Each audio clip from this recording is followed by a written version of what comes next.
పోతే పోయింది. ఇప్పుడు రాజశేఖర రెడ్డిని అప్పుడు కొంతమంది అడిగారు, అడిగిన వాళ్ళలో నేను కూడా ఉన్నా. మీరు ఇస్తున్న దాంట్లో కనీసం 10-20% మా కళ్ళకు కనబడుతున్నదే అనర్హులు ఉన్నారు, మీరేం వైట్ రేషన్ కార్డు అని చెప్పినప్పుడు ఇంటికెళ్ళి ఎవడో వెరిఫై చేయలేదు, అక్కడికి వచ్చి ఎక్కడైతే రేషన్ కార్డులు తీసుకునే చోట ఉందో అక్కడికి రమ్మనమన్నారు మీరు, జనాలందరూ అక్కడికి బారులు తిరుగుతుంటే నేను ప్రత్యక్షంగా చూసాను. వైట్ రేషన్ కార్డులు పింక్ కార్డులు ఇచ్చినప్పుడు నేను వెళ్ళినప్పుడు, నేను కూడా వెళ్ళినప్పుడు క్యూ లైన్లో ఉన్నాం, అప్పుడు లేదని చెప్పేసి పిలిచి ఇచ్చారు.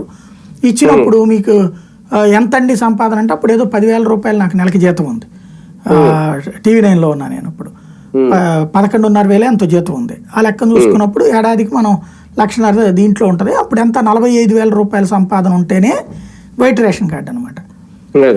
అతను ఆ మాట అని చెప్తే అలాగేదని మనది అట్లా కాదు కదా, మాకు పింక్ కార్డు ఇవ్వండి అన్న. ఏముందండి ఇప్పుడు ఎవరికైనా మేము ఏమైనా చూస్తామో చూపెట్టచ్చామా, ఇచ్చేస్తాను వైట్ రేషన్ కార్డు అన్నాడు. వద్దు, ఏ అర్హత ఉంటే ఆ కార్డు ఇవ్వండి, అసలంటూ నాకు ఇంతవరకు రేషన్ కార్డు లేదు, ఇప్పుడు ఒకటి వచ్చింది కదా అంటే ఐడెంటిటీ కోసం పనికొద్ది అంతే, నేనేం రేషన్ తీసుకోవాలనుకుంటుంది. అప్పటికి అరకిలో పందారేది ఇచ్చేవాడు దాంట్లో పింక్ కార్డు అంటే ఆ పింక్ కార్డే తీసుకున్నాను కానీ నేను వైట్ తీసుకోవాలి. ఎందుకు, మనం ఈ ఫీల్డ్లో ఉన్నాం, ప్లస్ మనం హానెస్ట్గా ఉండాలన్నట్టు. ఆ తర్వాత చూసుకుంటే బోల్డ్ ఎంతమంది అనర్హులు అట్లా తీసుకున్న వాళ్ళు ఉన్నారు.